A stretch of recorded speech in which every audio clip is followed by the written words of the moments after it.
Welcome to the Rodeo Drive Concours. My name is Bruce Goldsmith.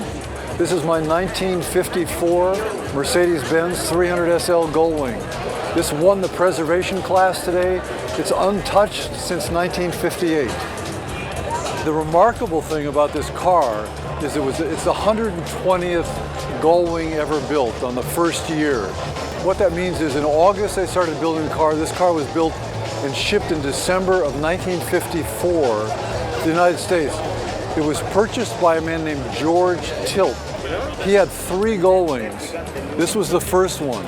They won what's called D production for SCCA racing, which is the major sports car awards in the United States then, in D production, driven by a man named Paul O'Shea, who is famous in Mercedes world.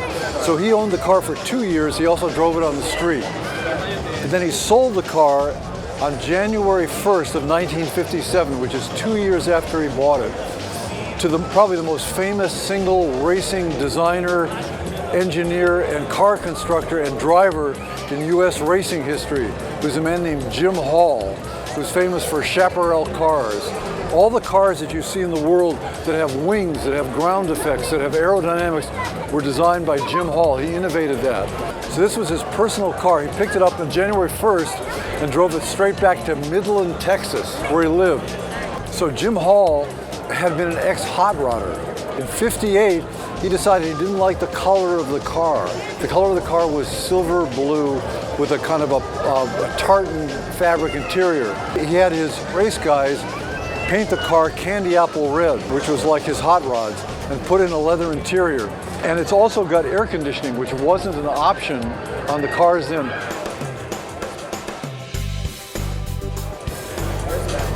The windows on Gullwings don't open. You remove them and pull them out. The cars are built of steel with aluminum doors, windows, and trunk. And so they're basically kind of race cars for the street. The chassis weighs 187 pounds for this car. So it's a much lighter car than it looks. He drove the car until 1965 and put it in his warehouse. And he didn't drive it until I bought it from him 2 years ago. But essentially, this car it's got 18,000 miles on it. It's underneath this, it's a new car. It's just been broken in. It's an astounding machine. It's got fuel injection. You know, fuel injection is common now. In 1954, no car had fuel injection.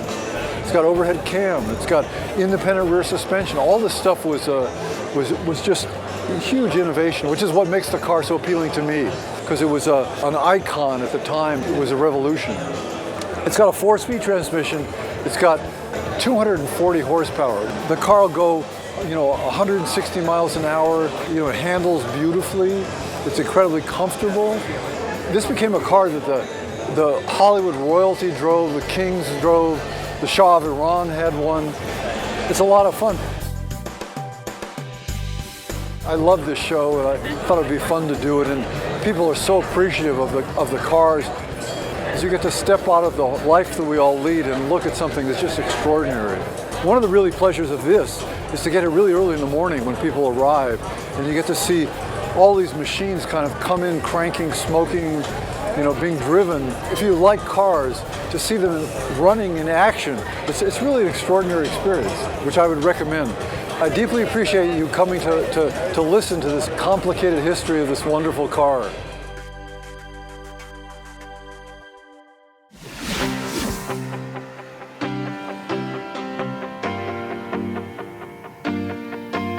This is my car that I own. It's 1963 Corvette split window coupe. It's the first year that they made enclosed Corvettes. The split window is unique to 63. Only the 63 has the split window. This car has made the 395th car made. It's made the second day of production. It's a 300 horse 4-speed. All 63s were 327 motors.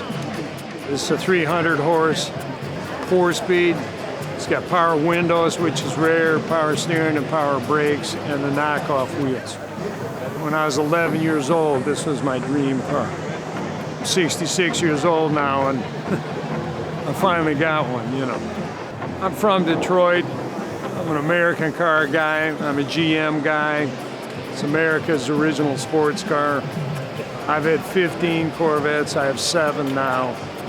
I think it's important to have these type shows to show people where cars came from, because everything evolves.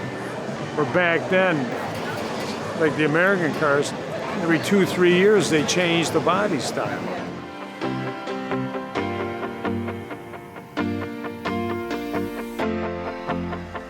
I want to thank you guys for checking out my '63 split window.